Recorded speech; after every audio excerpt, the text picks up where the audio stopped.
Guardians, we've picked up a high-gain transmission. Origin point is somewhere along the coast, near the Cosmodrome.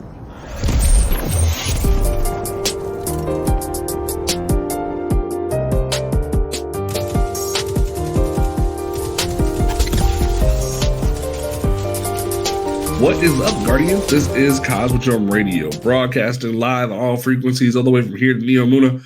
We are hanging out, talking about all the great things in regards to Destiny 2 and the game that we love. Don't forget that you can listen to this podcast on Apple Podcasts, Google Podcasts, Stitcher Radio, Spotify, YouTube, Amazon Music, and Audible, Pandora, iHeartRadio. Wherever you listen to a podcast, definitely check us out because we definitely can be streamed on any device. You can tell your Amazon Alexa to listen to us if you wanted to. That's really cool in my opinion. But like you can also follow us on Twitter at Cosmodrome Radio. And if you just for some reason cannot find the show, just go to cosmodromeradio.com and all the links will be there as well. My name is Panda the Paladin. To my left, we have one of the hardest working folks there is. Man is bleeding like cheddar biscuits as we speak. We have Alchemy. How you doing? I'm doing pretty good. I haven't been on the show for about a week now, maybe 3 or 4 weeks. It's been 2 weeks because we took a week off, and then we were here for for Worms. So it's been 2 weeks. Yeah. All right. I've been pretty meh. Been working a lot. Been working at Red Lobster, and our AC's broken. Last week we had a random ass heat wave where I live. Oh. And that kitchen is like 100 degrees. You more boiled a lobster. Yes. All right. Then we have somebody who is so determined to hang out with Asher Beer on a daily basis. We have TWAB Mom. How you doing? I'm doing all right. Yes, I love my Asher boy. I haven't gotten all of my catalysts yet for my Vexcalibur. It should have been a sword. Hold aloft the sword that should have been a sword given to me by the man of the Vex Radalarian Lake. That is not a metaphor, okay? It should have been a sword. It should have, and then. But technically, they already have a Vex sword. That's what the Worldline Zero is. No, there should have been like a legit data sword called Vexcalibur. It would have been cool. If you're gonna call something after Excalibur, it's gotta be a sword. And while the memes of Monty Python are great, the Vex man in the Radalarian Lake must hold aloft a sword of shimmering samite. Okay. Anyway, we're going to go ahead and dive into this episode. And Bungie dropped a lot of knowledge on us the past couple of days. But we're going to back up a little bit to right before that happened in regards to some patches we got. And as we talked about in the last episode with Wormkeeper, we talked about how the game itself has... Who is talking in the background? Would be my sister. Kick her. Anyway, run her over with your car. Anyway, back to the show here. So, in regards to the fact of like difficulty, we talked about it with Wormkeeper and how difficulty had been a big complaint and a thorn in the side of the community ever since Lightfall came out. And I was kind of at a point where I was very much like, "Yo, I'm content. Do we need to change a couple things like?" The nightfalls and whatnot, yes, I'm down with those kind of changes. And especially even Bungie kind of put it in the in the TWAB and in the article, they're like, hey, we want to make this so you don't have to cheese it to accomplish the dub, but we still want it to be hard. And I'm like, yeah, that's what I wanted to get at. I wanted to get to that level of things. And Bungie released a patch where they sort of lowered the difficulty across the board. And honestly, I feel like we might have went too far.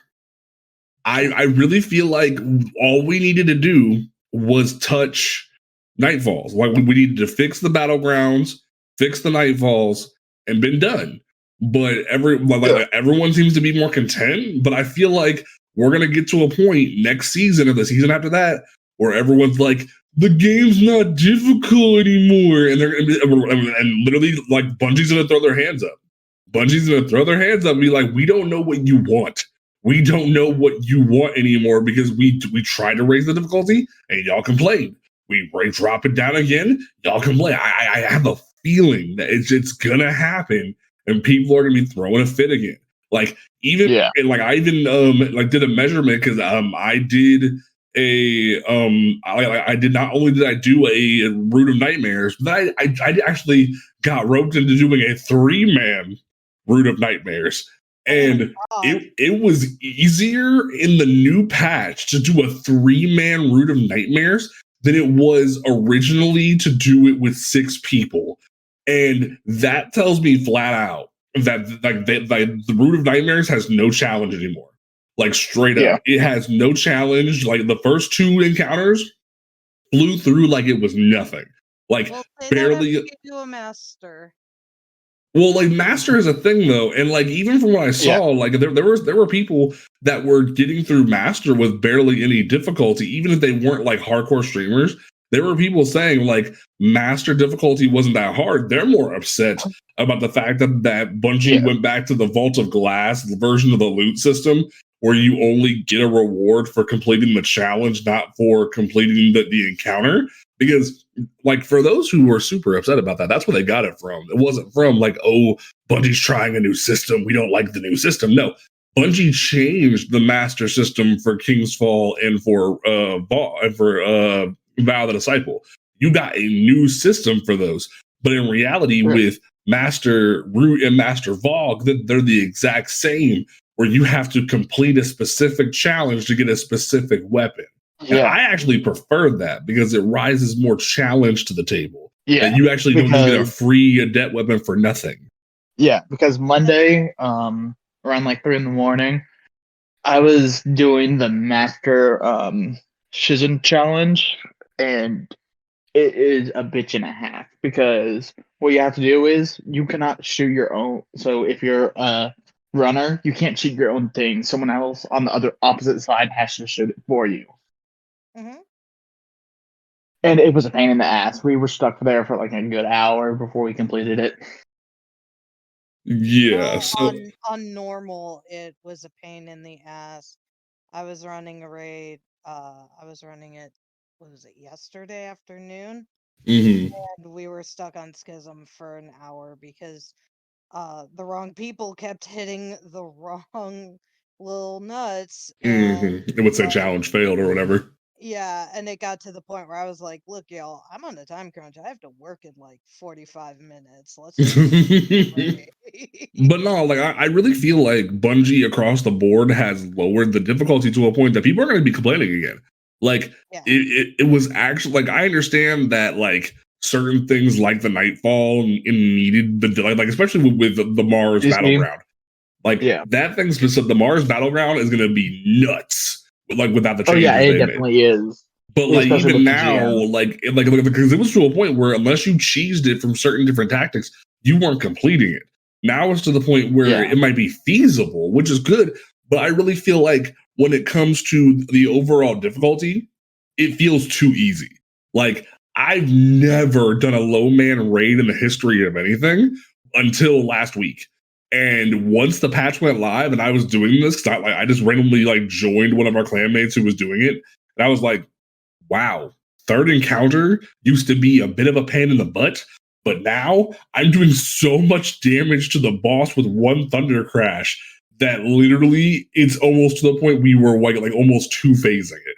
And it was just like, wow, this is insanity. Yeah. So it really concerns me that we're kind of like, we took 2 steps forward to get knocked 5 steps back. It's kind of concerning me. I don't know how, like Alchemy or Tower. I don't know how you're feeling. Well, I mean, I feel comfortable with the changes, at least when it comes to doing like Legend and Master exotic quests, like you mentioned earlier. Me, going and visiting Asher, doing the Legend before they adjusted for the difficulty, whether it was solo 2 or 3 man for the Legend Avalon, like it was almost unplayable. You could Yeah. not get past the what was it, that first puzzle section. And since then I've been able to complete, well, I haven't completed it yet, but I've been able to get to the boss with no freaking problems. Get me with my strand, my infinite baby build. I'm clearing ads. Got one person on the puzzle. If there's a third person, they're dealing with the darn, snipers and stuff. And it feels more along the lines of like Legend Seraph from last season, which is Yeah. perfect. It feels perfect. Not to mention the what is it, the world enemies on Neomuna feel much better. Oh yeah, Especially, definitely. especially the rare times when you actually get the freaking public event. It doesn't feel like you're having to deal with, a grandmaster or freaking, a raid boss anymore. Yeah, it's still difficult, but it's not like you're, doing a master raid in a freaking public area anymore. Because I think Yeah. someone calculated it out, and the the red bar ads had almost as much health in the the Neomuna public spaces as like raid bosses. And I But was not see, okay. I didn't mind the Neo Moon patrols, because they talked about that in the patch notes as well. Mhm. I felt as if with the stuff they did with the patrols and the Neo Muna areas, it finally felt like we did something worthwhile with a destination. Like, Yeah. especially I'm with saying it was bad to begin with. What I'm saying is that with the public event, with the Vex public event, The Vex Strike that's Zone. where, yeah, that's where it was, really obvious. Like Yeah. but even you then, have a certain amount of time to kill the big Minotaur, to get that exotic chest. And out of like 15 times that I've done that since it's been introduced, I've only gotten the exotic chest once. Like that's right, but I and that still was feel before like the change. though that it's to a point where after we were still very much to a point where we were under leveled. We had not everyone had reached hard cap yet. Not everyone had started to boost their artifact yet. So a lot of these changes feel like they were too preemptive. People weren't completing the battle pass. People weren't getting to the end of the road. And honestly, Neo Muna feels like it's actually worth revisiting to go just to be a patrol, to do patrols and make patrols feel like their time. Like if I go to the moon, if I go to Europa to do bounties for the new season, it doesn't feel like there's a point to the ads. I can walk up to a random Elixir or a Vex and just punch them and they die. Like I'm on the arena, I gotta throw hands. I don't gotta just punch one dude. I gotta throw hands if I want to survive on the Yamuna. Like that's what's nice about it. Like I enjoyed the fact that we're not just steamrolling areas anymore. It feels Oh like yeah, we no, actually I have agree to with you. put effort into it. And then Bungie, and then there was people complaining, and Bungie went, "Okay, cool, we'll walk this back." And it's like we didn't need to walk it back. I feel like there was parts that we needed to tune, but once everyone hit hard cap, I feel like, and everyone got to 1810, I feel like people would have been more comfortable. Yeah. But we didn't Oh, I get to totally get that agree. opportunity. Yeah, totally agree with you on that.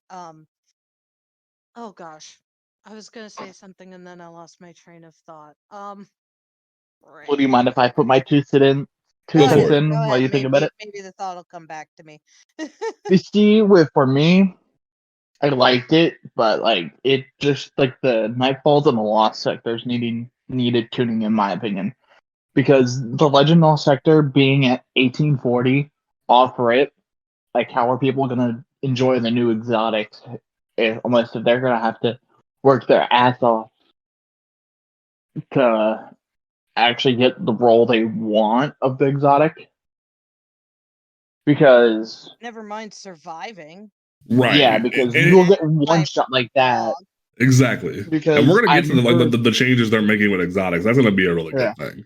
Because I remember when I first did Thrilladome as Legend Lost Sector, I got one shot just like that, and it made me not want to do Legend Lost Sectors anymore. Like I would rather just try to get it out of a world drop or something.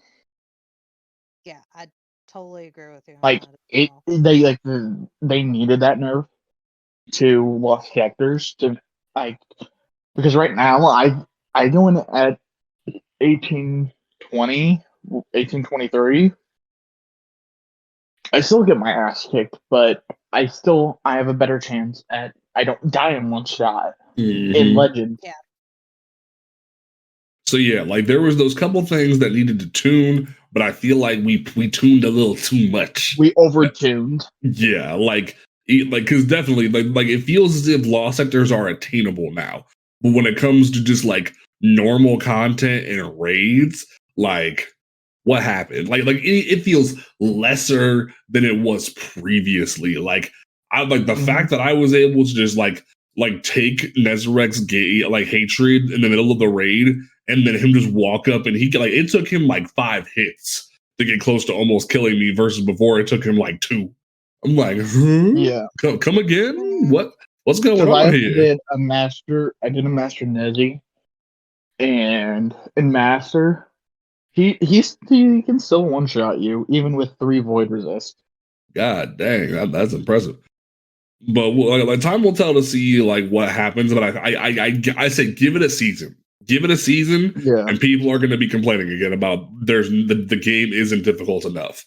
And it's going to be well, Salta Greppo. I really want to have him as a guest one day, but like even his even his April Fool's joke was just out of line. But we'll talk about that a different day. Oh, I didn't see that. But basically, his April Fool's joke was making a thread about how he wanted Thunderlord to be nerfed. Somebody on my timeline retweeted that. Didn't realize that was him.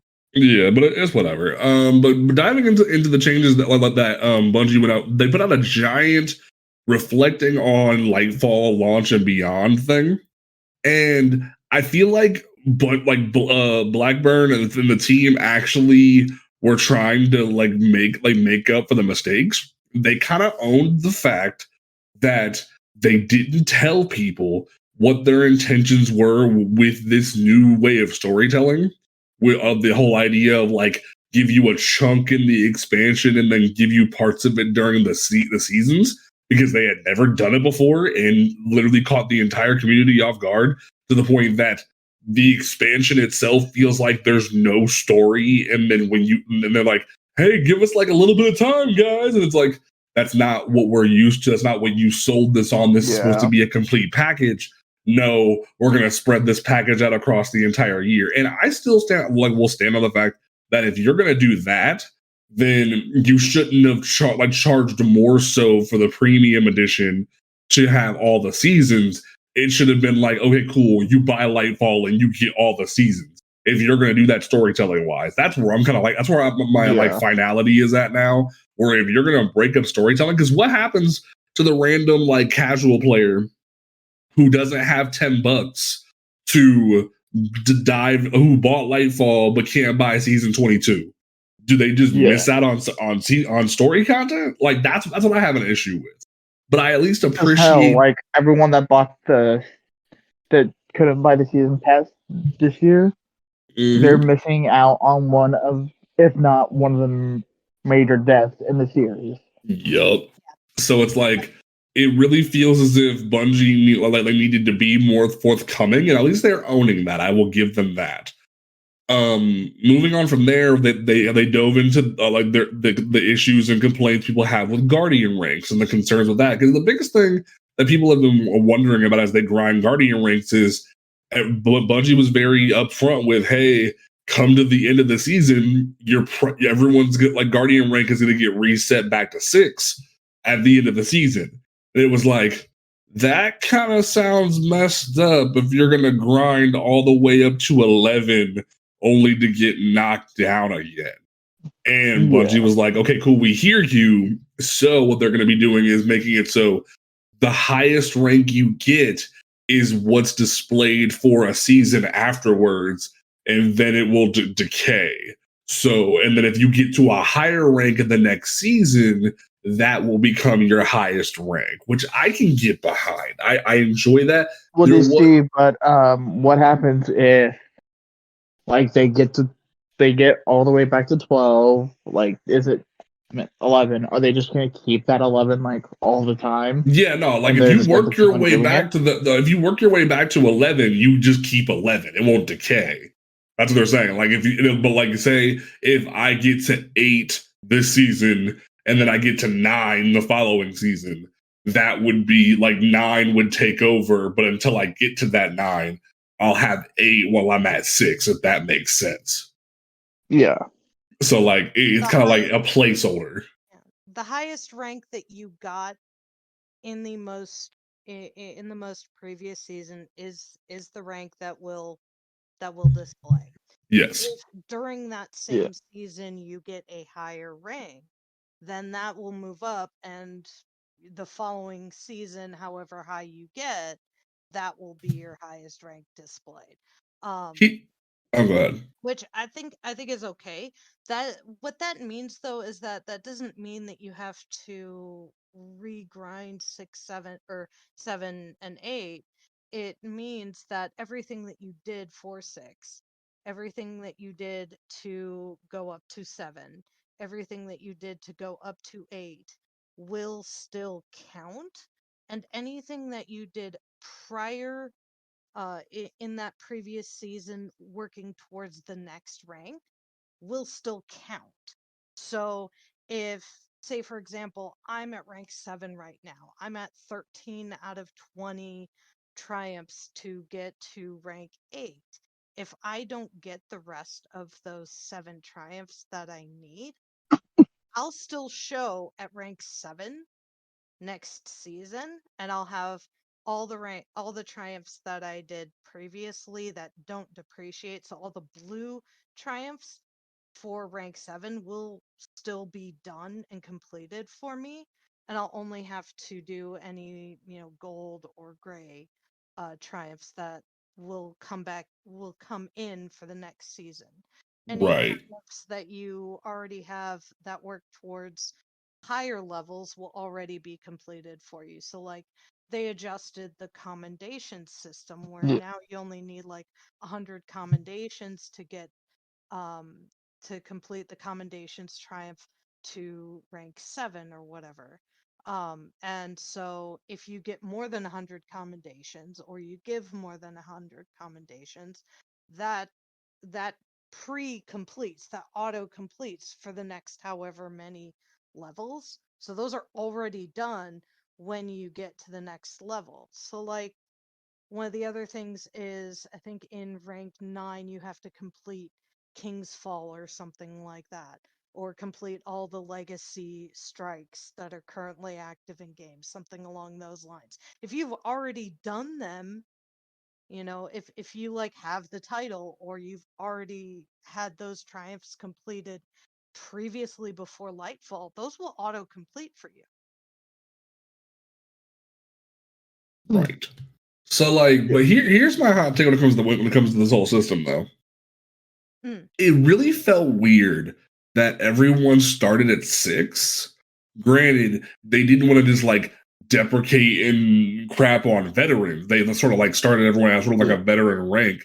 But at the same time though, it feels like a lot of the stuff you're doing at rank 6, and I don't even know what is even at rank 1 through 5. I might like try to watch a new light and see what they go through at some point. But like, in terms of rank 6, it really feels as if it's a lot of stuff, like a lot of like standard stuff you would do in Destiny, rather than what should be done for higher ranks. So, and also, what really bothers me is like, even before they introduced these changes, it feels as if we should have sort of took like a Call of Duty approach to this, where it isn't just like stop at 11, because 11 feels like an arbitrary number to stop at.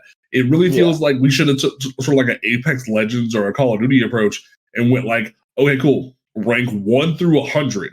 Once you hit 100, you prestige, and you go to the like a valor rank. Like you go to legend tier or mythic tier, and you hit this sort of like prestige, and then that prestige doesn't just deprecate at the end of the season, but like say next season, regardless of where you are, you go back to level 1, but you keep that prestige. You earned that prestige, but you will have to go back to level 1 for the next season. That makes a lot more sense. Building a seal. Yeah, like you're like it would be more rewarding, and it would show who's the vets, who's the sweats, because especially if you have like multiple hundreds of prestiges, it would give the people who need to touch grass something to do, where you have this crazy looking prestiged number next to your name where the wings are out to the damn walls, and it would give you something to strive for in terms of like what your number symbolizes, because it shows, hey, you did this much content in the game, you deserve to have this level of prestige. And then if you get to a point like Apex where level 500 isn't enough, you'll then introduce a new like tier to do it and go from there. Like you would make more sense to do it that way rather than just going, hey, your stuff's going to decay after a while kind of thing. It feels very weird the way they're doing it. Even with the commendation system, because they're saying they're going to tweak the commendation system and whatnot, but it feels less like, hey, this person got this commendation because they earned it, and more like, hey, give this person a commendation, that way they raise points. Like it feels like less of a, hey, good job. It's more of like an obligation. And I really bugs me because they tied it so much to the Guardian rank.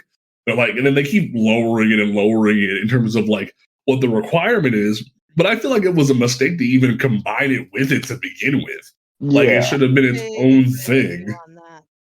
Heck, I was watching Kiddo go through seasonal content earlier today, and when he got to his first battleground, he was like, oh, well, I'm not going to do commendations, what's the point? And I had to kind of explain to him that's like, one, it'll help you raise your guardian rank, but two, I had to explain to him that it's almost like um, like a common courtesy at this point. I didn't want to tell him that it's all that it's required. So I had to explain to him, okay, well it's a common courtesy. It's like saying thank you, And I explained to him as well that like, hey, next season, guess what? They're going to be adding in best dress. So now you can tell people that you really like their fashion instead of, calling them a joy bringer or whatever. Like, hey, with a 13-year-old kid, stuff like that, a little bit more easier to explain. But then, he still didn't understand. Fashion is destiny end game. Oh, fashion is the true end game. Fashion is the true end game. Anyone who says different, fight me. Y'all are some hooligans, I swear. Even my 13-year-old son understands that, and he's still only getting blues, but he goes in and he'll be like, I need the best fashion, Mom. Anything that matches with my lucky pants. Oh my gosh. So yes, it very feels like Bungie's trying to fix some things, but we still have some critiques and some things like, we'll see what happens. It kind of like feels like everyone's on the same page there. Yeah, absolutely. Okay, so then Bungie moved on to build crafting, and they're introducing some things. They've gotten some feedback because they're like, hey, people are still kind of struggling to get used to this armor charge system. They don't fully understand in some cases how to generate armor charges on certain subclasses, and they see how everyone likes the artifact mod, or hey, if you get a fire sprite, you get an armor charge. Yeah. So they're like, okay, cool. It's totally not overpowered with the new Firebolt mod in Crucible.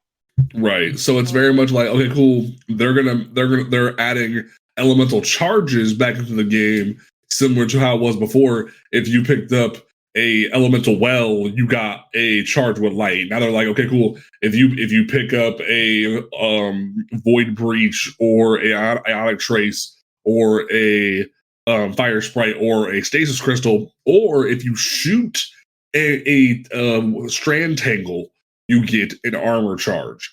And I think that's a great way to go about it because it incentivizes people to build craft into their subclass. Yeah. Now, do I think with stasis that's going to be broken on Titans? Yes. Yeah. Oh, most definitely. Oh god. like my Grandmaster build is going to be whack, but it's fine. But in general, for people who aren't that great at build crafting and are newer at it, I feel like it's going to be a great thing. And they're even introducing another mod called Powerful Attraction, where whenever you use your class ability, within they didn't say what the vicinity is. This is a radius.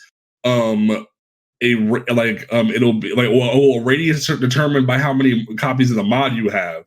All the orbs of power that are around you will be like a magnet. Just come straight to you. And I think that's cool. I think that's cool. Maybe. But that might get broken real quick if hunters are just dodging around the arena and doing dumb shit. I feel like that could be really broken. They did admit that dealing with something like that, especially from a larger radius, is something that does strain their system.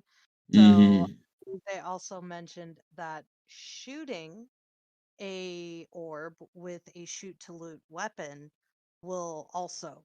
Yep, they're changing shoot to loot to do that as well instead of just being ammo. Nice. Great. That will, like, personally. Ooh, that's gonna be great with my. I've never found it valid in D2 for shoot to loot because it doesn't really matter to me as someone who primarily uses kinetics. I mean, shoot to loot was interesting from a endgame standpoint, but in normal content, you don't really need it. Yeah, exactly. But now, if I have a shoot to loot weapon and there's orbs of power all over the place, well, great. I don't have to go running like in planets in the planets in freaking Ron. I won't have to run past the freaking boss and possibly get stomped by him in order to get my super back, which makes me very happy. That's happened to me a few times. Right. So that definitely will be exciting in regards to that. But also Bungie did say, like, they did re-emphasize we are getting 3 new aspects per, like one per class next season for Strand. So that'll definitely help with the build crafting. Because I will admit, with Strand right now, it feels like per class, unless you're unless you're using the Strand specific exotic, there's not really a reason to use Strand. Like, it feels like you're geared into one build. Warlocks? Warlock it is incredibly valid for ad clear. Right, like Warlocks have infinite threadlings. With Titans, it's ambient leap. With Hunters, it's the helmet. Like, you have these specific builds that are built around their exotic, or at least the exotics emphasize the build. Otherwise, there's no really differential when it comes to the builds. But with these aspects, people are saying there might be different. Swarmers, dude. Like, Swarmers are great and all, but like, honestly, all you really need is a couple of pair of necrotic grips. And necrotic grips or Eye of Another World, and you're good. Yeah, so it very much feels like hopefully with these they'll get a difference.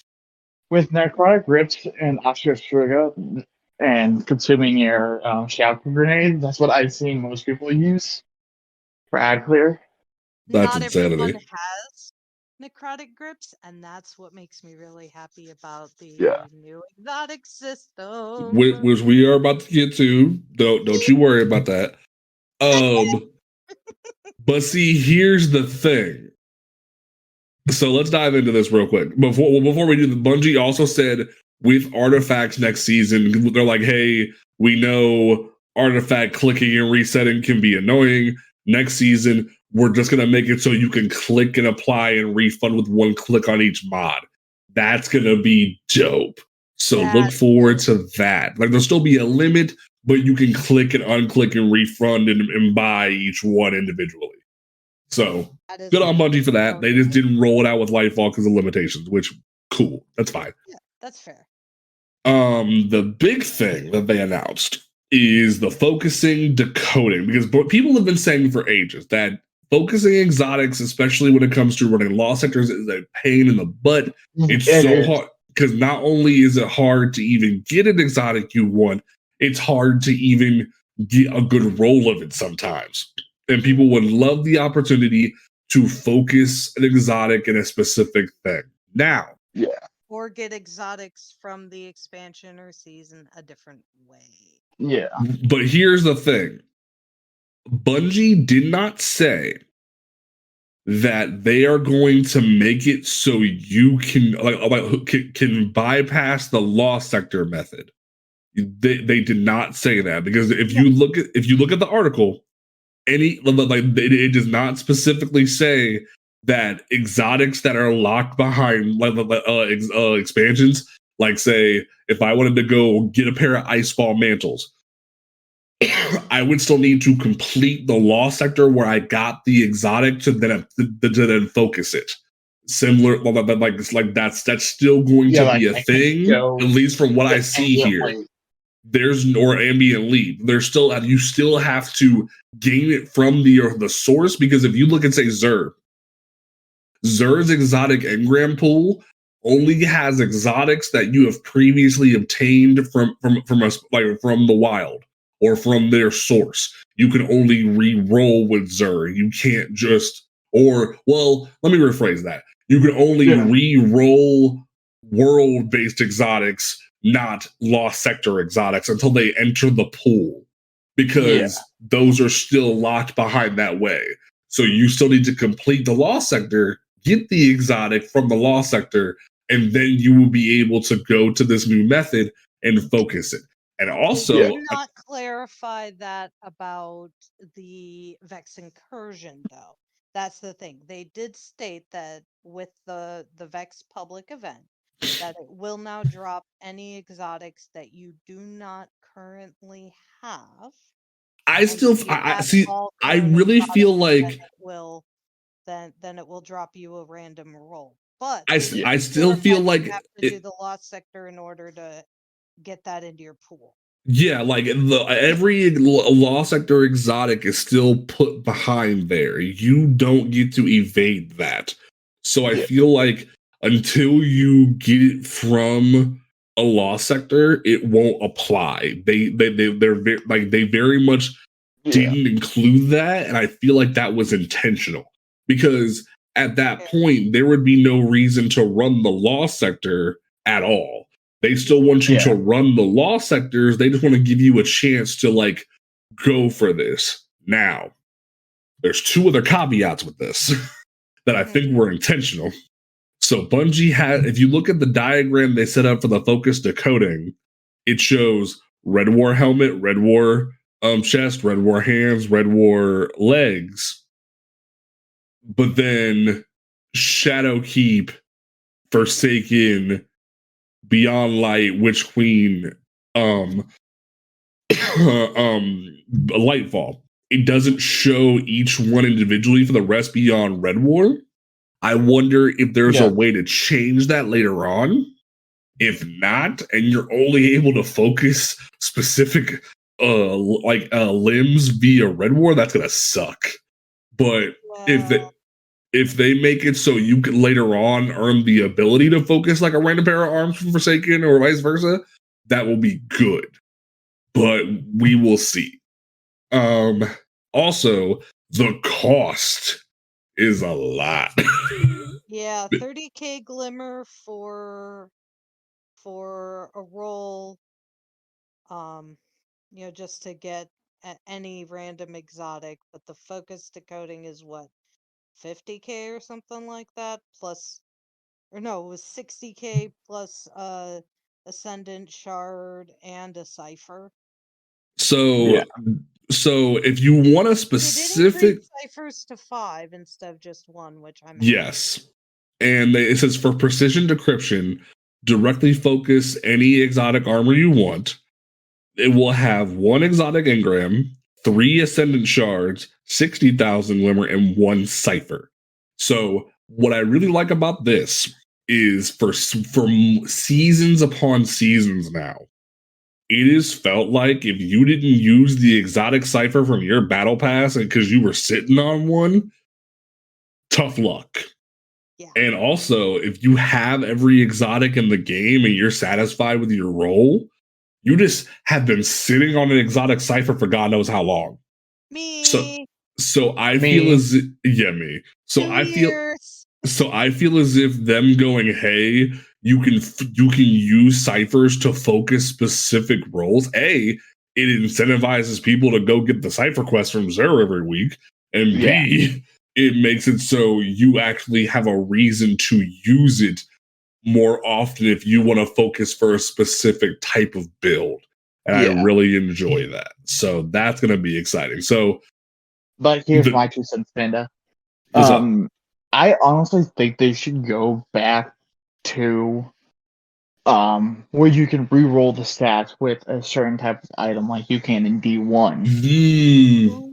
I like that. No, because here's my thought process with that.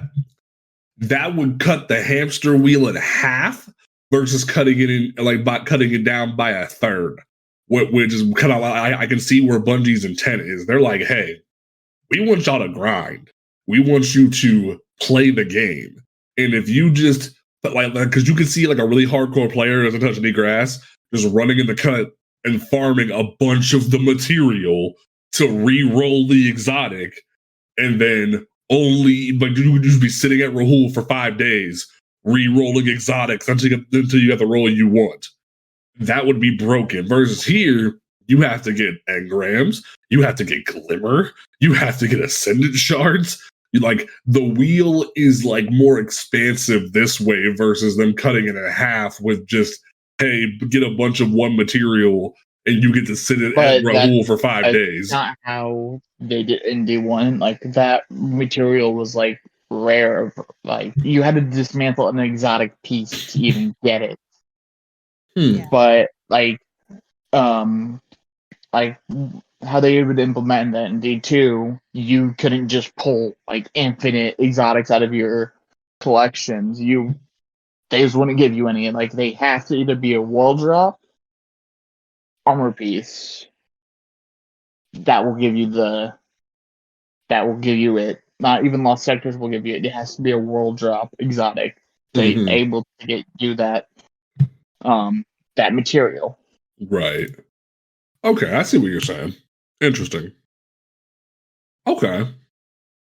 Because back in D1, we didn't have the collections to like cost like 10k glimmer and 30 legendary shards. Right. Like we didn't have that. All we had was world drop exotics and Xur. So okay, I see what you're saying. That's cool. But regardless, I'm excited for the ability to focus exotics. We're gonna see how that goes. It's gonna be very exciting, and it gives people more stuff to play for. So I'm down.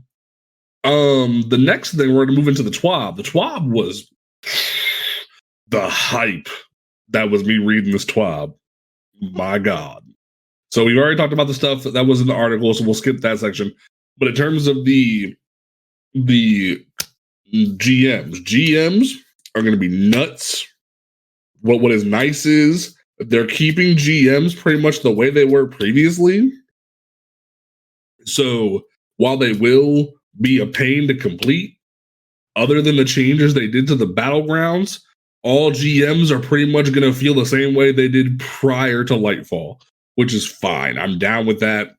We already have to deal with the fact that Proving Grounds is this week, and it's going to be a pain in my left nut. But we'll get to that when we get there. You know, Alchemy knows exactly what the hell I mean about that because Proving Grounds is the devil. It is. But then Bungie said, "Hey, yo, so like, we're gonna let you know what's leaving and what's coming real early." So what do I mean?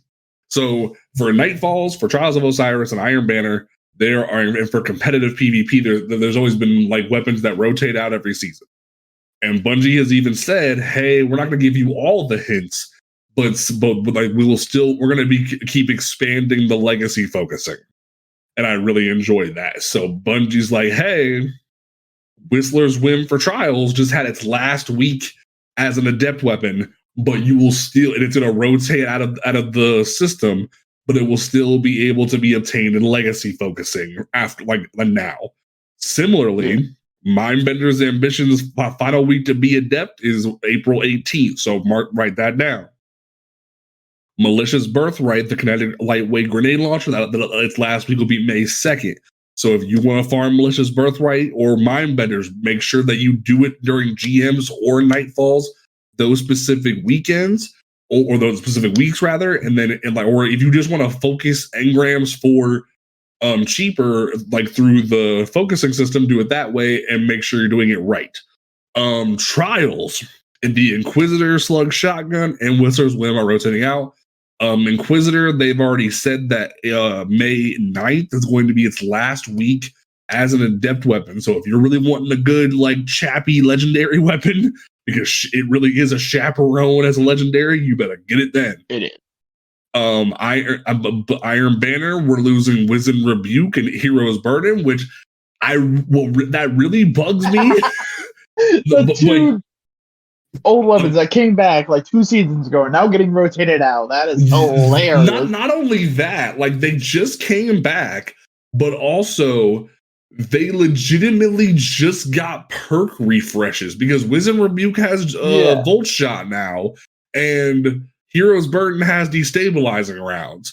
So it really feels like if you don't grind Iron Banner this week or in 2 weeks, you're going to have to buy these guns from the legacy pool. And that's very odd to me. Like, why not make it so these guns stay around when you're going to perk refresh them? Feels a little weird. Take out Gnor's Axe. And, Gnor's Axe just got here. Gnor's Axe was last season. Allied Demand and some of the older and stuff, Allied Demand, and there's another one that came out. I think it was Allied Demand and Wisdom Rebuke. I don't know why they're getting rid of Hero's Burden already. It was Allied Demand and Wisdom Rebuke that came at the same time, I believe. But it's cool. Yeah, we'll get there. It's fine. And then competitive, we are getting rid of Rose. So if y'all haven't got a good Rose yet, you got 3 chances per week until the end of the season. So you better start grinding now. Because when Rose is gone, it's gone. So play that comp. Ooh. Then Bungie said that actually concerns me because I know with the comp changes, the 3v3 changes that they made recently, I think it was last season, where one of the quest steps that you have to do is earn Rose. Well, are they? They'll probably change the quest step to the new weapon that they're I think they'll probably do that because otherwise that quest will be broken and people will have to sit there for 3 weeks till they fix it. And then Bungie said, "Hey, here are the weapons that are coming in. We're getting a new weapon called Braytech Osprey, which is not new. Oh, it's not new? That's not new. No, that's from That is a Warmind. That's a I'm sad. I got excited. I think it was a new weapon. Oh my god. Osprey, ooh, I like the way that looks. One of those weapons that was in an incredibly rare drop. Ooh, I like the way it looks. Protocol. No, it wasn't Escalation Protocol. It was the Nogrish Strike during Warmind. That makes so much sense. Okay, cool. So we're both proving wrong. So Braytech with Osprey's coming back, and then the GOAT itself, the GOAT loaded question is coming back. Oh, that's gonna be such an awesome thing, dude. And then but we're also getting a strike weapon called Positive Outlook to be a void precision auto rifle. Gambit is getting a Strand linear fusion rifle. Crucible is getting the one, the only Randy's throwing knife back in the cut. Oh, it's gonna be a good time, ladies and gentlemen. Randy's is back on the menu. No, I hate 120s. No, but here's the worst part, Alchemy. You're not thinking about the fact that if it's just a crucible weapon, if we keep resetting shacks, Randy's is gonna have like 6 perks in the slots. Yeah. No. I will not be playing next season. Goodbye. I'm quitting Destiny. Hold on. I have some good news for you, though. What So is it? so Trials is getting an Arc Glaive. Yes. And also, my favorite weapon is coming back. What's Panda's favorite Trials weapon besides Astral Alchemy?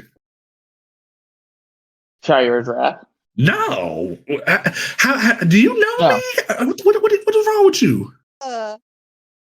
No, I'm trying to remember. The GOAT. The best thing that ever happened to me. Messenger, you hooligans. Messenger, Anyway. yeah, you even posted it in the chat. I am so stupid. Messenger, the GOAT, the king of pulse rifles is coming back, ladies and gentlemen. And if they refresh it and put keep away on it, oh, your boy's gonna be tripping. And then for battling on Messenger, I will actually grind Trials. they won't. Well, no, they won't make it. They won't put it on Messenger, because Messenger is a primary. It's not a strand weapon. Yeah. So why would they put a strand specific perf on a kinetic fair, weapon? That's fair. And then Iron I mean, Banner, they could make it strand. Yeah. Now hold up though. Iron Banner's getting a strand fusion rifle. I know. And also, one of my favorite things on God's green earth is coming back, ladies and gentlemen. The Swarm of the Raven is coming back to Iron Banner. It's gonna be legendary. That's the pulse rifle, right? That's the heavy grenade launcher. Yeah. Oh, Swarm of the yeah. Raven I remember that. It's gonna be beautiful. Did you know that can get chain reaction destabilizing rounds? That's gonna be fucking busted. Blinding nades. I will grind for a blinding nades. And then competitive is getting an arc sniper rifle. That's all they said. So that'll be interesting to see what happens with comp. Is that it's gonna that I might be grinding that because snipers are my shit. Well, y'all know me. You're gonna see me in Gambino for that linear fusion. That linear, you're gonna hunt that linear down. Oh, all right. I love my linears. I love my heavy machine guns, and I love my rocket launchers. All right. And then for folks, if you didn't see, for Bungie thought they were slick and put for the first time ever put a shader in Prime Gaming. So if you have the second time. The second time? That was the first time. No, it's second time because remember that purple and silver shader I have. Oh yeah. Well, no, that was a Twitch. That was a Twitch drop. That was a Twitch drop. Yeah. No, that was actually Twitch Prime shader. I've gotten Prime shader before, yeah. Okay, so this is the second time, which is really annoying. But so yes, if you have Amazon Prime, make sure you log into your Twitch, link your Amazon Prime to your Twitch, make sure that you collect these rewards because it's free loot. It's free loot. You get emotes, you get ships, you get ghost shells, you get exotics from time to time, you get ornaments from time to time. So definitely hop in on that and grab that. And the shader, honestly, it's nice. Kind of like a knockoff version of Callus's Treasured, in my opinion. I'm pretty hyped about. So definitely. Also, speaking about that, Callus's Treasured. Is it available? No, you told me something earlier in the week. I didn't tell you nothing. So, but moving on. I didn't tell you nothing. I'm not getting in trouble for that. You ain't about to expose me on the air for that. No. We know nothing about what's going on. Anyway, but yeah, you got me all flustered now. Anyway, folks, Alchemy about to get me in trouble. I'm gonna throw chanclas at him, guys. Alchemy got me in trouble right now. So, but no, I am flustered and I don't like it. Anyway, so right now, get ready. Just be excited because new things are coming to Destiny. We have a lot of stuff going on in terms of the game right now. They're very much hinting at Season of the Deep is going to be like the season of change for a lot of things, and I'm very excited about it because it feels like in terms of story, this season was very lacking. And we're going to dive into the story next week, hopefully, because like nothing will be going on. We finished the story beats finally like last week. So we will touch on that next week. But since we have a little bit of time, why don't we talk about these PvP changes? And I wasn't going to talk about it, but we'll touch on these PvP changes that are going to be coming. I will go back to the PvP article because across the board, it feels like PvP is in a, like what I would say, almost a really good place. Almost. Not with one SMG. Right. Like there are some outliers, but like across the board, it really feels like the Destiny PvP is almost in a very healthy place. But let's talk about some stuff. Immortal. So the Immortal SMG came out through Trials of Osiris 2 weeks ago. Well, 3 weeks ago now. The very first week. The first week that Trials was out. And quite literally, this gun has taken over PvP in a way that we never thought possible. It has the same gun model as Multi-Mach and Borrow Time, but for some reason, because it's an aggressive frame, it has gone out of its way to just be a weapon that can outrange pulse rifles. It can destroy people super fast. And even without a perk like Target Lock, and with Target Lock, it's even worse because with Target Lock, you get bonus weapon damage just for continually firing at a target and causing damage. So you get boosted damage for dang near free and just continually get to do, like, just almost destroy someone with a TTK of only like 0.5, I believe it is. And normally I'm not someone that like talks about TTKs and whatnot, but it really feels like with this gun specifically, and combine that with the situation that's going on with Aikilos SMG and with Teraba, it feels as if the community is... I'm going to get to that. It feels like the community is very divided right now on what to do. And the consensus has been shorten the range of the aggressive SMGs and we're fine. I can get behind that because there's enough counters at short range to deal with it, because there's no reason on God's green earth that a SMG should be able to outclass a pulse rifle. No. I'm sorry. Whoever told you that lied to you. Like, there should be no reason that your SMG is outclassing me. I'm sorry, because my messenger should be able to outrange you. End of story. In terms of target lock, Teraba is out of control. And a lot of people are out right now saying we need to nerf Titan Peacekeepers. No. Peacekeepers is not the problem, because all they're doing is giving a boost to an archetype. The archetype of the gun is already a problem. Like, because if you ruin the pants serve no purpose. The gun being as good as it is, that's the problem, because if the gun is already busted out the box, the pants are just buffing a busted gun out the box. Like it feels as if we need to rein in the SMGs, because everyone's always like, oh, Taraba isn't that bad. Taraba isn't that bad. Taraba has been a sleeper menace for seasons upon seasons now that no one's really talked about. And then when it got worse around Lightfall with Aikilos SMG being a menace, and then now this, they just need to take a little bit of a range nerf. Range nerf, maybe a little bit of a damage nerf if you ask me, but just a range nerf specifically, and we'll be fine. Target lock, I don't know. In PvP, you should get enough. In PvP, I feel like with SMGs, maybe auto rifles, it ain't that bad, because it gives the Hake, or at least the slow firing auto rifles, a reason to exist. It gives auto rifles a reason to even exist in PvP. So I'm okay with it on auto rifles, but on SMGs, it needs to come down a little bit. Then there's the issue of fusion rifles. You should not be able to one-shot somebody. No. Let's have a real conversation. Crucible. Well, let's have a real conversation. Okay. Bungie does not seem to understand. I forget what season it was. It was either Haunted or prior to Haunted. It was Haunted. Okay, it was Haunted. that was around the time that Bungie made fusion rifles hit scan. And what hit scan means is it doesn't matter how many of the bolts hit you in almost any circumstance. If they connect with you, you are probably gonna die. It doesn't like you can like a person could miss half of a spread of a fusion rifle and it will still kill you. And like that's why you've seen the rise of the friggin' what's it main called? Ingredient. The main ingredient fusion rifle that Xur sold for one weekend, and that people could get somewhat similar rolls through Dares of Eternity. You saw fusion rifles under pressure rangefinder.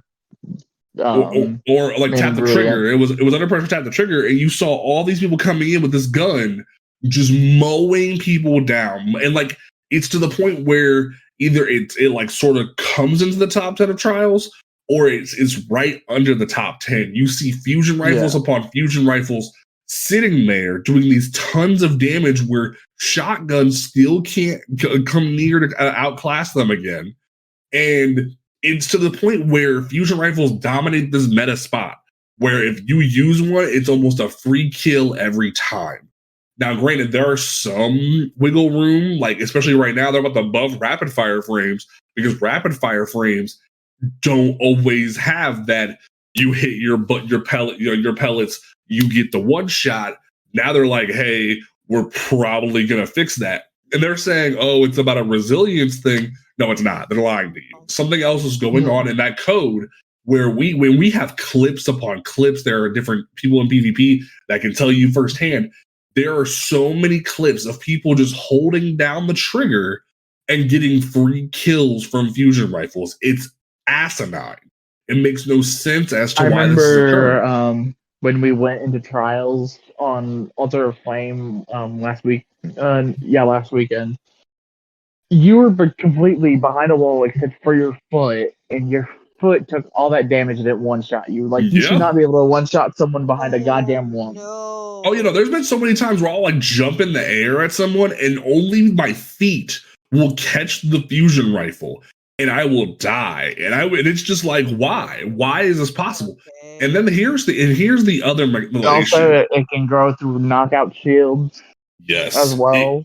And also it's to the point where like I even said this prior to barricades being nerfed. Most fusion rifles can one-shot barricades even before the nerf. So it really like that's why when people would say, "Oh, nerf barricades," I didn't understand why they were saying this, because every fusion rifle in the game can one-shot the barricade.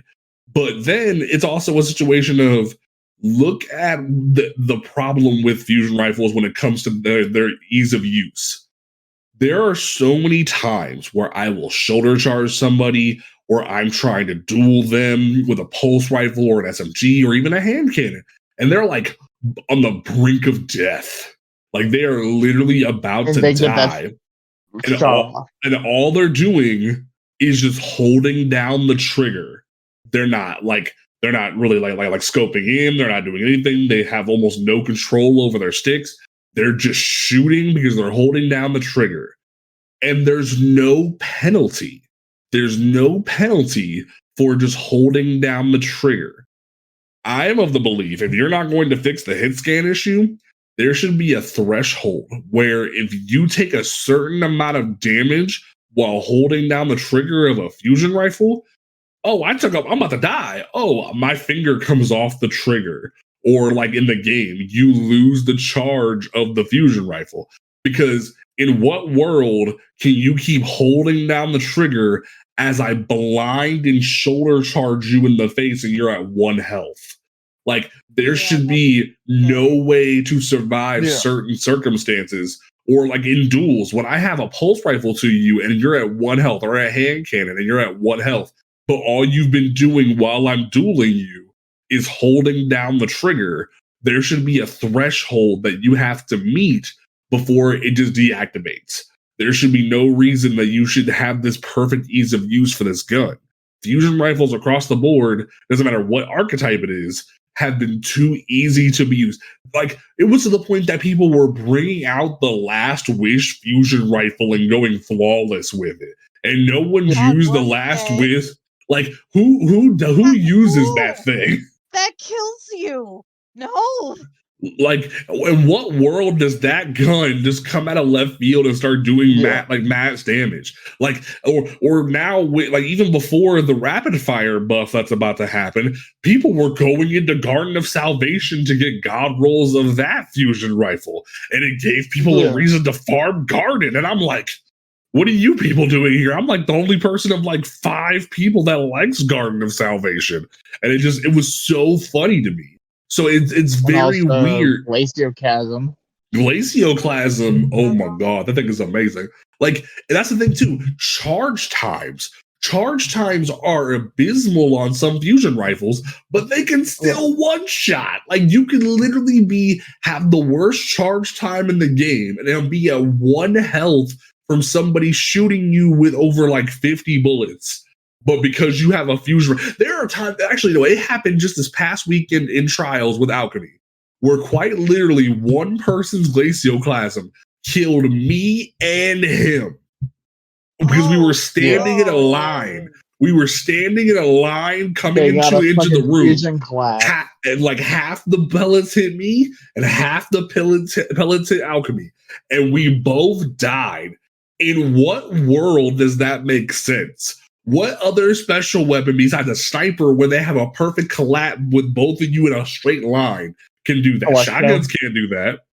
Like, what shotgun can do that? Is freaking Cloud Strike. Right. Like, it makes no sense that fusion rifles can kill with 2 people in one burst. Like, you see, the only fusion rifle that should be able to get a collat is Telesho, because those are actual projectiles. Yeah. Or Jotun, because that has a lot of heat. Yeah. But so it's very much a situation where I really feel like Bungie needs to actually take a look at fusion rifles and either take away the hit scan or make it so there's a threshold of damage that you can take where it deactivates the charge. And it will be a surprise to people of, I don't hear a sound, I don't feel a vibration, I don't get the reward of holding down the trigger, but you still have to actually learn how to use the gun. There's an art form to it. There's an actual reason to get a charge time masterwork. Like, there's reasons behind it, because rather than you just getting a free kill, because that's what fusion rifles have been, is just a free kill stick. You rush in, you get a kill, and then you kill the rest of the team. There's been times where like there was a specific round of trials this weekend where I literally killed 2 people with each of my 2 Glacioclasm shots, and then I shoulder charge killed the other guy with Paragon Greaves. And it was like, why? Why is it that easy for someone to pick up a fusion rifle and just do that? It should not be that easy. So I really feel like we need to take a look at fusion rifles specifically. Now, the changes that Bungie talked about, where they are going to be diving into Trials of Osiris, because like the map weighing and whatnot, we can have a conversation about that a different day. The map weighing and whatnot, but I want to talk specifically about Trials and what's happening with the lab next season in terms of the new matchmaking, because it really feels like with this new matchmaking system, Bungie is totally misunderstanding what the issue is with Trials of Osiris. So and I rarely ever do this, but I am going to read off what is specifically going on with the lab. So, where is it? So not only are we, like, this is separate from the specific thing, but not only are Wealth Passages going to give you more Trials rank, Mercies are getting bumped from 1 free loss to 2 free losses, which I think very good. What they did in G1. But in terms of how the new matchmaking will work, we will now have 2 active soft pools. Soft meaning that matchmaking initially prefers not to blend the pools, but will, if necessary, to find a good game quickly. So the distinction is not as dramatic as one between flawless and non-flawless in the current system. Challenger pool.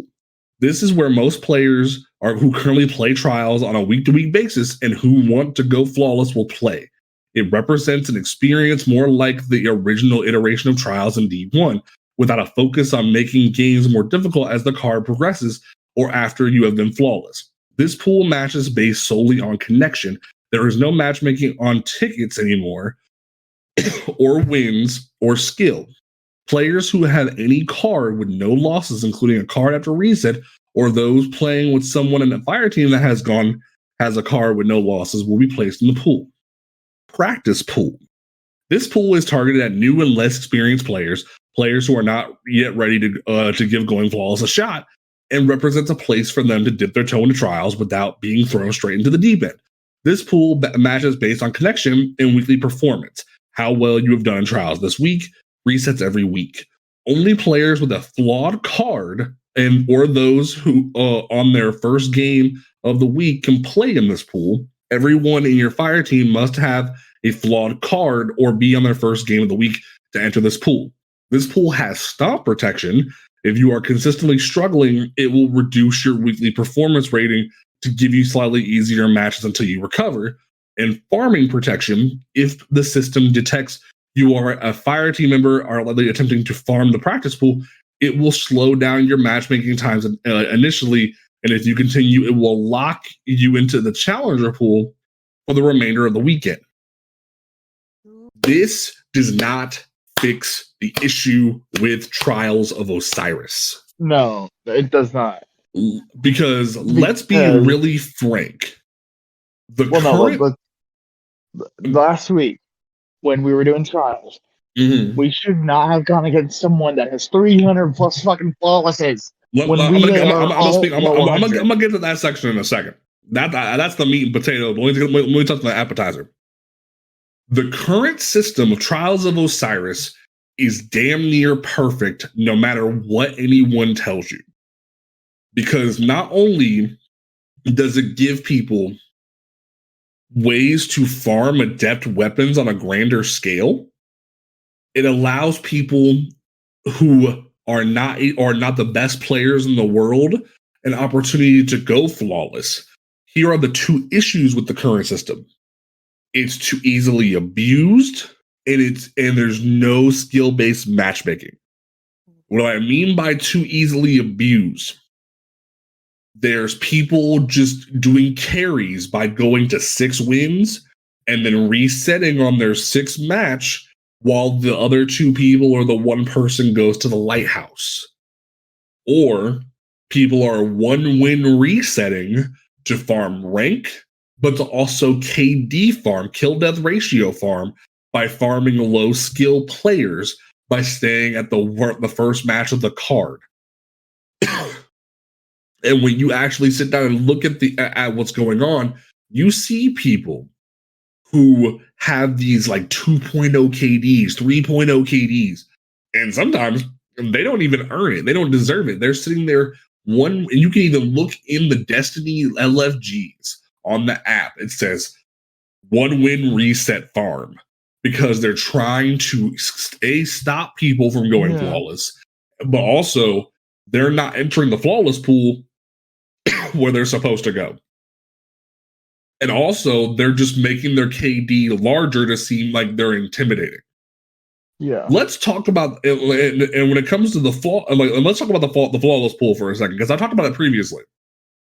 The flawless pool, for those who don't fully understand it, is once Sunday arrives, if you have gone flawless on Friday or Saturday or at any point post Sunday at reset, you will then be put into the flawless pool.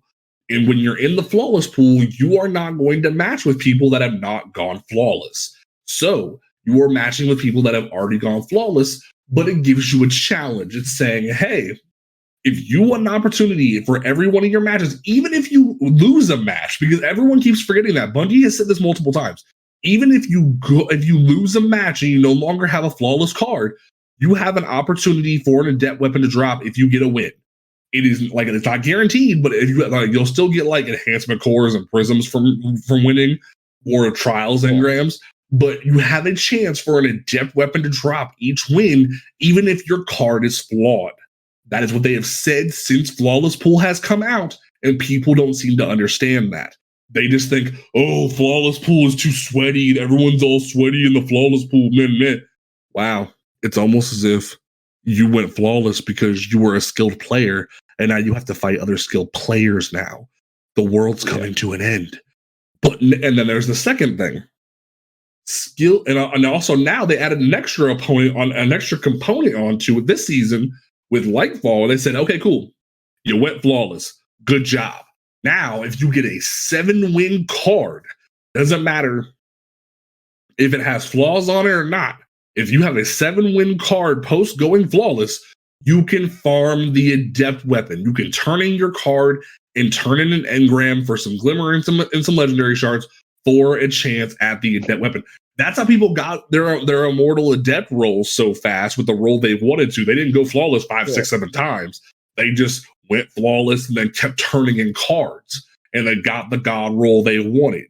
So you have 3 different ways to go farm adept rolls in the game now if you go flawless.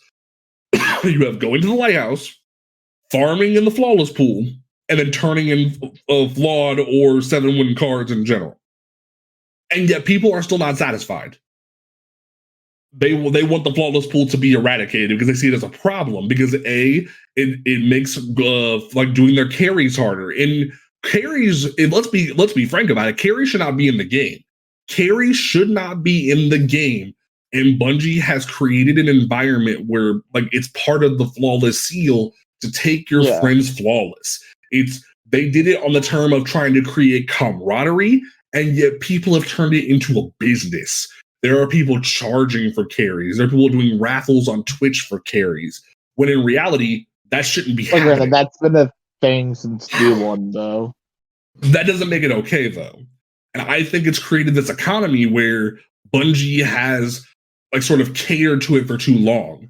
And it's created this environment where if you're going to continue allowing carries, skill-based matchmaking should be a thing. Yeah. I know people don't like it, and people can. Thank you, Tower. But in terms of it, and when also, I need anybody that has a problem with skill-based matchmaking to stop using the straw man of connection to go away. Please. Because the issue is not the connection, like, oh, they're prioritizing matchmaking of skill over connection. No. Bungie needs to get dedicated servers, not, oh, the connection is the problem. Because just because you're fighting somebody in a different country and they have McDonald's Zimbabwe, just because someone's fighting someone in a different country and they have like McDonald's level Wi-Fi doesn't mean you should have an easier match. It's like that's just the case, because we kept running into people in trials this weekend where me and Alchemy are decent. We're 1.0, like 1.1, 1.2, something like we're 1.02. Like, we're not the best players. We're pretty average. Yeah. But you have me and Alchemy at like 1.01, 1.02-ish level, matching with people that are 2.0, 2.23, 3.0s, or even 1.6, 1.7, 1.8s, with over hundreds of flawlesses, carrying people with like a 0.4 KD because they either paid for it or they won a raffle. Yeah. I don't care what level your KD is. If you're carrying somebody, that person should immediately be pulled up to your skill bracket. Same thing with console players having to opt into PC players. People with lower skills should, if you want to be carried, you should have to fight on their skill level, not the other way around. Because we see so many times they're like, okay, cool, we're just going to give the person with the low KD the fire team leader. That way we match with lower skill players and we can stomp them. That's what stomp protection should be, is preventing that. It should be outlier protection for those situations. But it keeps happening over and over again where we see these high skilled level players matching with people they have no business going up against. And when you see them on Trials Report, you're just like, we're not winning this. There's no way. There's no way on God's green earth. There were times where we would step onto the match and we'd be sniped so fast it seemed as if we did like nothing. We could not move. And that's not me making excuses. I grind Trials almost every week it's out. I play Iron Banner. Alchemy grinds his little heart out and has the flawless seal. Like, we're not like chump players making excuses. I know when I make mistakes. Sometimes I try to gild it. Yeah, like we're not making excuses. We know, like, in a lot of situations, it's a skill issue. I'll admit when I miss a shot or when I mess up, I'm not dumb. But when it's legitimately a situation of you're on another echelon of a tier than me, there should be no reason I should see a 2.0 player anywhere near me as a 1.02 in any way, shape, or form. And yet Bungie's just like, no, that's okay. That's fine. Like, what? That's why They hated on me for so long when I was pissed off that SBMM was taken out of control. Yeah, no, people get so mad about that, but it's like skill-based matchmaking actually makes video games better. People didn't even, and like I saw someone complaining the other day about Iron Banner. They're like, I don't like skill-based matchmaking because it makes my Iron Banner wait time super long because it's trying to find me a match. You mean it's trying to find you players on your skill level to play against? And it's fucking crazy, apparently. Is that a problem? Well, I want to play my video game. Well, if you're on a tier level where other people are not on your tier, what do you expect people just to like play on your level and get stomped and then they leave? Like, what? That doesn't make any sense. Sometimes I've heard stories of people saying their friends bring them into Destiny.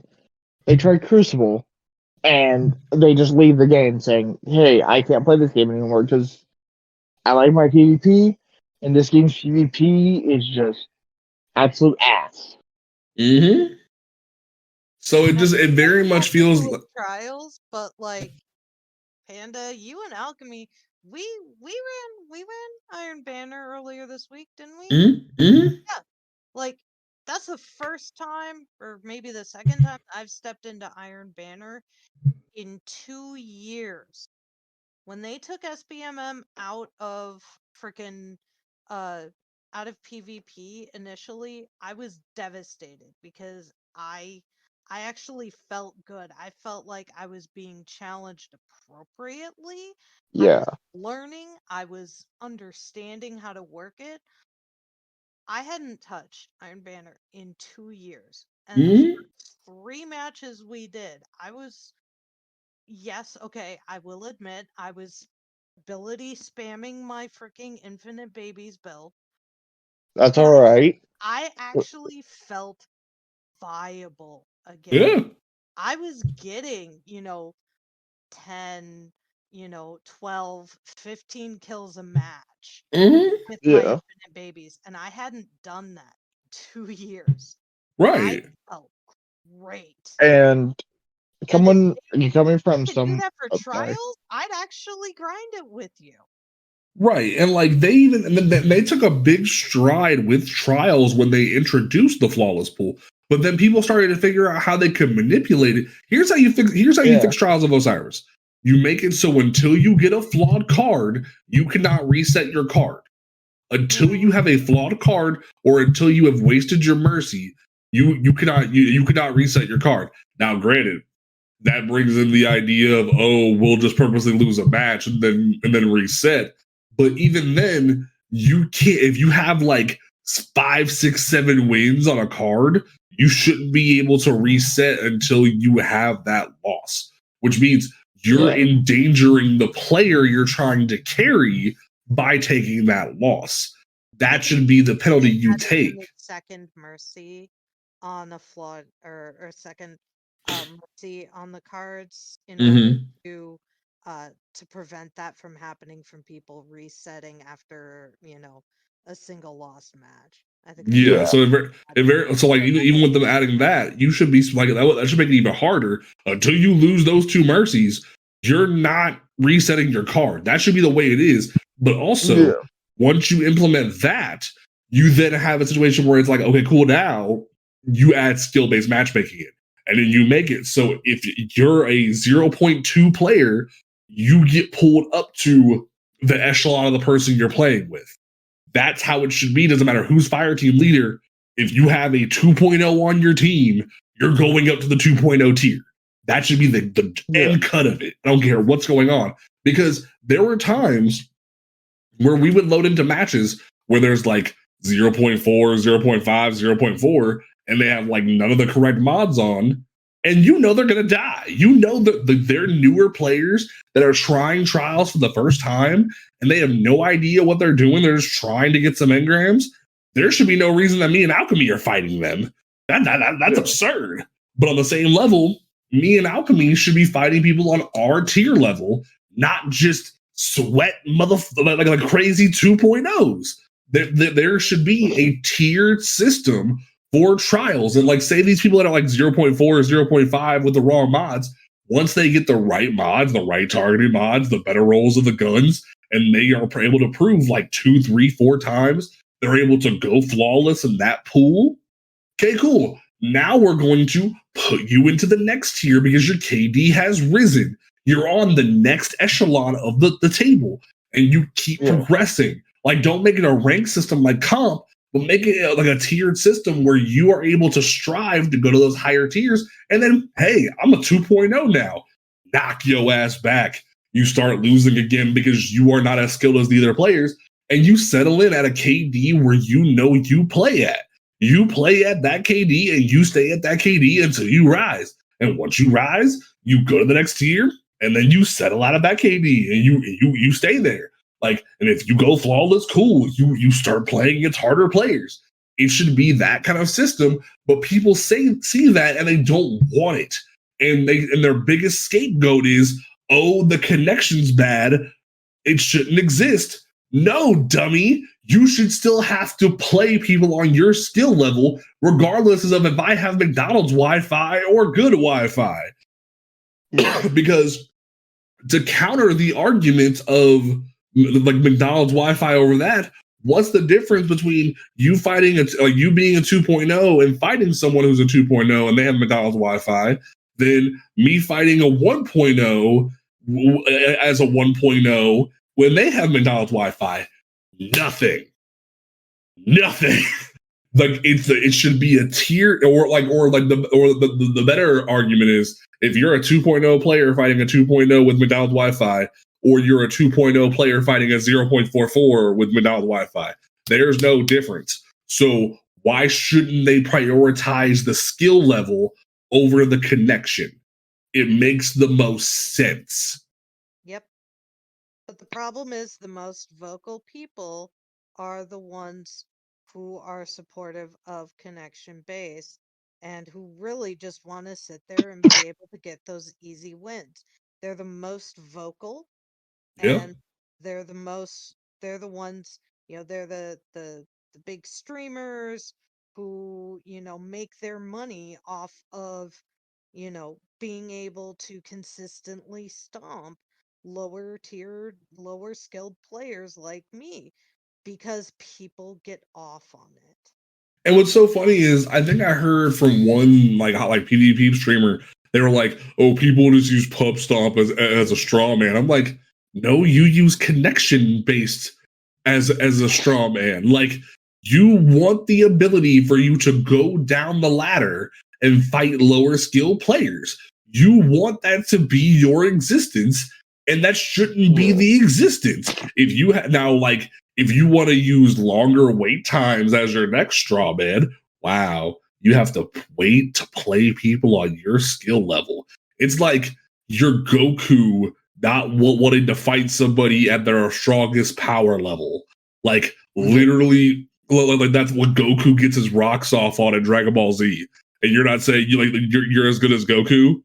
You want to just like stomp on the little guy? Like, stop it, bro. It's not funny.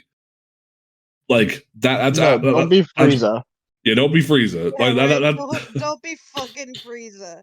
Like, that's kind of where my brain's at this point. Where like I just have this very low tolerance for people just saying that like this version of PvP is going to be better. No, it's going to be worse, because you're going to have this giant mixed pool of people who never go flawless, and it's going to be like back to where it was, where only the elite of the elite. Now, granted, that's what some people want. Some people want it like that, or only the elite of the elite get it. But like, the whole point of it is supposed to be where anybody could like bust their butt and earn the adept. And there was a great thing that somebody suggested. I forget who it was. I really forget who the streamer was. They had a great idea for a card, a passage for Saint to have. It was like a passage of like deliverance or something like that, where like it didn't matter how many flaws you had in your card. If you got like 21 wins over the course of the weekend, you got an adept weapon. You didn't get to go to the lighthouse, but if you got 21 wins, which is the equivalent of 3 cards, you got an adept weapon. And you only get 1 per week. I thought that was a genius idea to incentivize people to play trials at any skill level. That would incentivize me. Yeah. Y'all know I don't play trials. Like, that would be such a great way to get lower skill players to dip their toe into trials. If people really want to gatekeep the lighthouse that much, cool. Make that passage. Give people a reason. If you want to gatekeep like the sparrows and the shaders and whatnot, cool. Do that, but give people a chance to get the adept weapon. That's where I'm at right now. Yep. So that's where I'm gonna leave that. Well, sometimes those weapons can be top DPS, because look at Reed's Regret when it was available. Reed's Regret was so busted as a DPS tool for raids. Bungie literally had to make a like free to play version of it for everyone in Witch Queen because they saw, hey, Reed's Regret is busted. Let's give everyone a void version of it for free. That's how busted Reed's Regret was. like that. Yeah, I very much am on that stance. And I would love to have some PvP people in the community come on the show. We would love to have a summit of some kind and talk about this, because there is no viable argument that anybody has been able to give me as to why the flawless pool is bad, other than people manipulate it. That's all. Because I won't buy the carry argument, because the carry I firmly believe the carry system is like flawed to begin with. But in terms of like, because there was somebody who like told me once, oh, I can't help my friends go flawless because I'm like a 2.0 and they're a 0.5. Okay, cool. Have your friend make some friends on their tier level and go into trials. Or better yet, because fire team matchmaking is a thing now, have your friend go solo into trials and you coach them, but them also play people on their skill level. Because that's what they should do. They should play people on their skill level. Genius. Like, I don't know where I come up with this stuff. Like, it's crazy. But anyway. And I love you so much for all of this discussion about SBMM. As someone who is lower skilled and struggles even in 6s, like, to hear somebody actually like validating my feelings about skill-based matchmaking, just, oh god, sparks joy. I mean, I'm glad I could like get you that feeling, because like there was even a point, I believe it was like I forget who it was, actually. Matter of fact, I forget who it was, but something like there was a streamer who said he's heard from lower skill players that they're not getting any challenge out of skill-based matchmaking, and I'm like, what? That doesn't make sense at all. Who the hell would say that as a low skilled player? Yeah, it doesn't make any damn sense, but it's fine. But next week we will be back. Pending any crazy announcements from Bungie, we will spend next week talking about Season of Defiance and digging into the story finally. There's been some emotional beats that I want to dig into, but that'll be next week. We'll dive into that, hopefully. Yeah, the little white Easter egg that like people have been finding is pretty cool. But Tower, what is your closing statement for this episode? Honestly, like I said before, thank you for validating skill-based matchmaking and, you know, making me feel like I actually, like, my arguments are heard and understood. I appreciate it. No problem. Alchemy, what you got? Alchemy, why are you muted? Oh, sorry, but my closing statement is, I just, I can't really think of a closing statement right now. But Okay. I'm just glad that they're trying something new, and that players should get out there and get into their play normal SBMM and actually play with their skill bracket. Yes. My closing statement is I'm cautiously optimistic for the future of Destiny. I did not plan on that PvP rant taking us another hour into the show. I apologize. But we will catch you folks next week here on Cosmodrome Radio, and we will see you Starside. Peace out.